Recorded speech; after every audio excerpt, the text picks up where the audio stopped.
This is the amount of their assets that's funded by pension bonds, all other debt, and what their net worth is. Okay? So this is kind of the right side of the balance sheet. This is how they finance their assets today. Contra Costa shows about a 1/3 net worth. Their net worth is about 1/3 of their total assets. This is what the average. Marin is what it is. Amazing.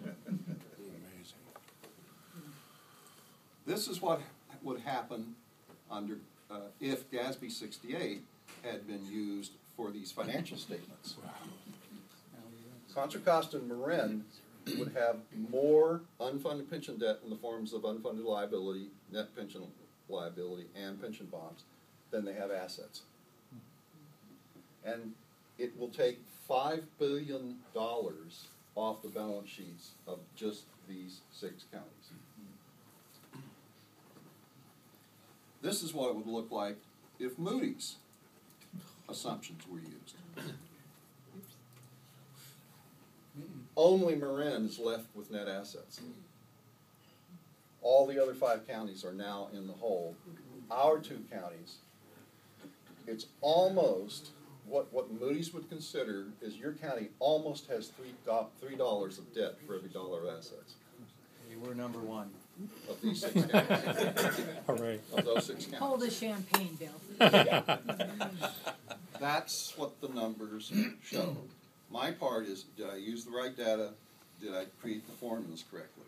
If I did, this is what the logic of GASB and Moody's would show. So, that's the debt. A couple of more things. There's still one more trick up each of their sleeves. In the year that GASB 68 is implemented, the first year, which is going to be the June 2015 statements. This is what it would have happened had the 11 statements been done under GASB. $1 billion of the net pension assets would go away. $4.2 billion of net pension liability would be added. So $5.2 billion of reduced net assets has to be reported. The way accounting works is if that happens, if that adjustment happens in 1 year, they have to tell you why.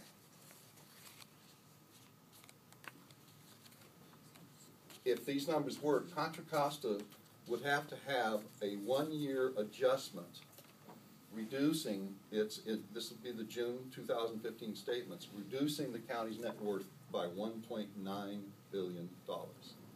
And they're going to have to report in their financial statements why. The way GASB says is they want them to go back and restate previous year's statements if they can.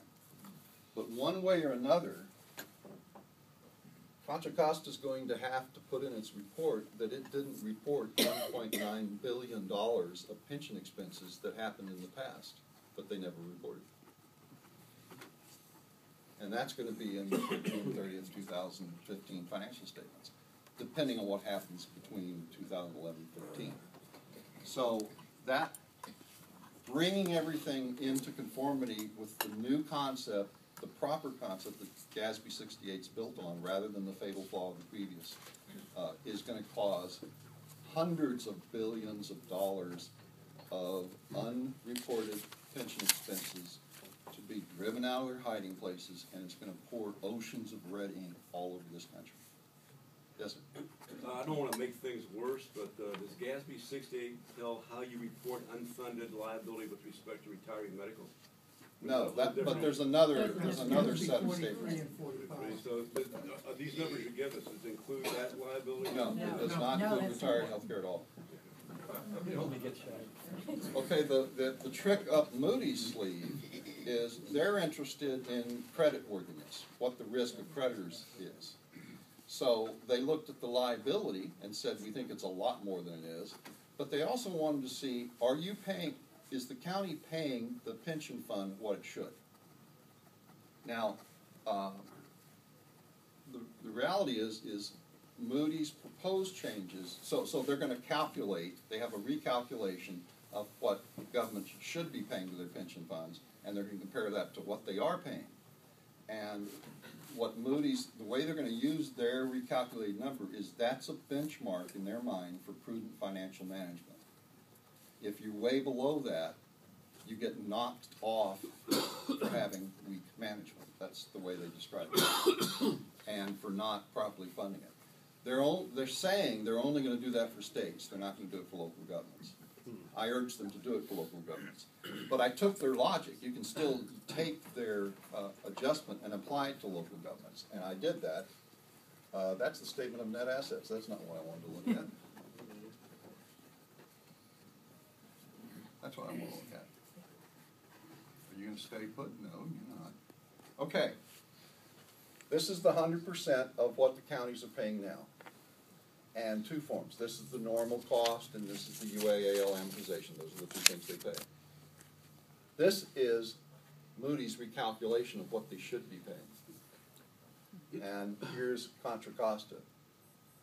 They're saying it's about, they should be paying 230% more than they are. And that's based on three things.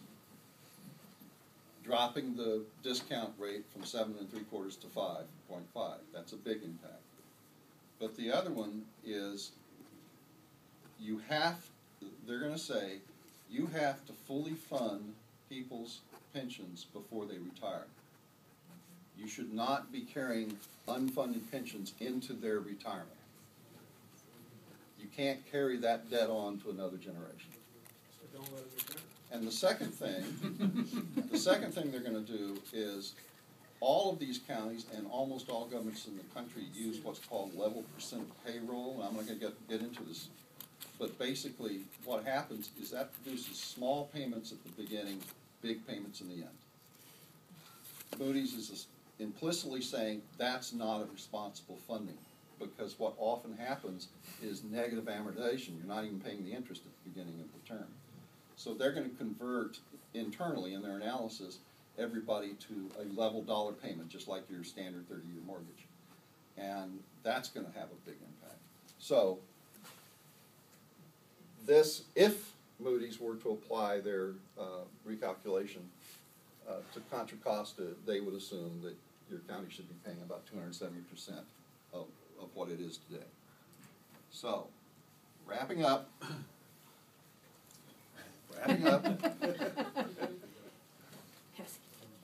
GASB is going to cause pension expense. They're going to tie it to the changes in the debt. Just like the kid that was charging, all the charges. They're going to make what you're charging the expense as opposed to your minimum payments. Most governments are going to show very significant increases in pension expense. Another thing I didn't even talk about is the way they're going to force the reporting is actionable. You want your financial statements to point you where you need to look. This is the problem. That's the problem. Today's statements don't do that at all in terms of this debt.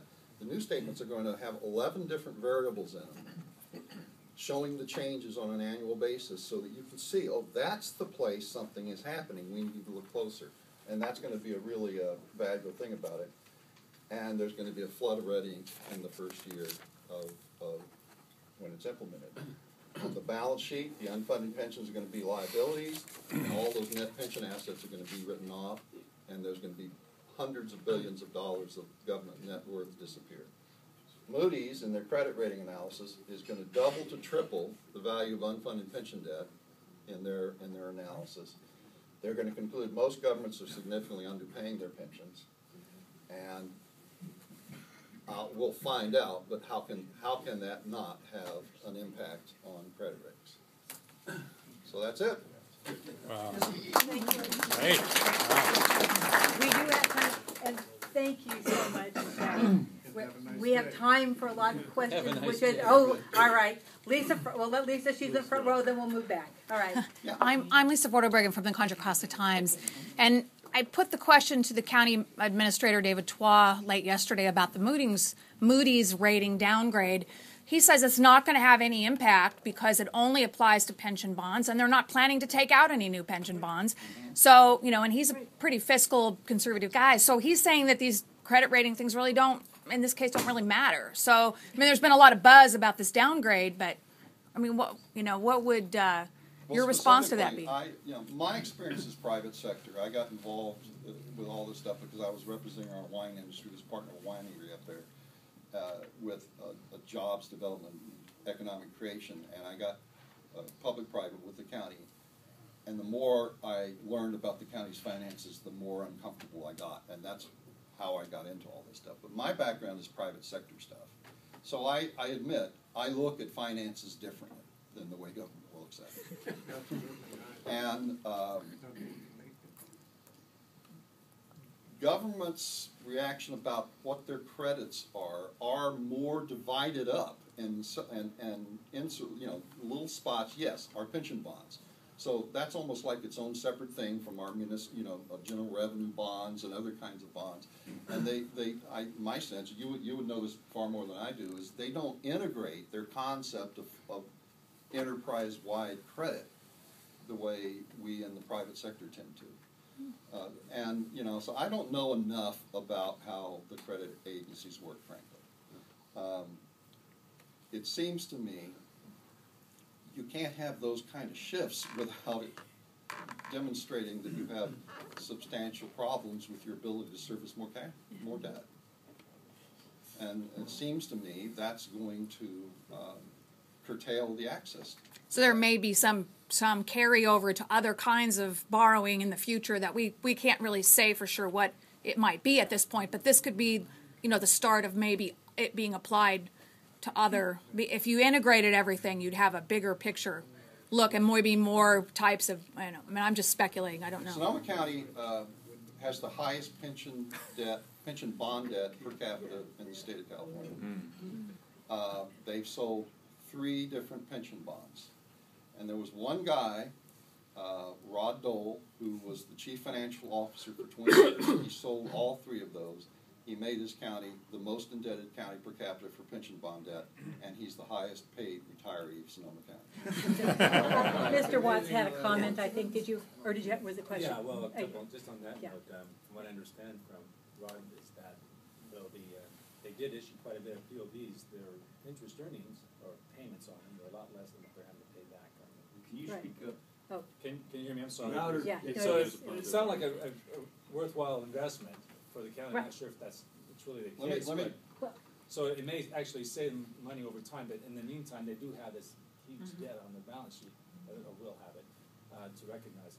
Also,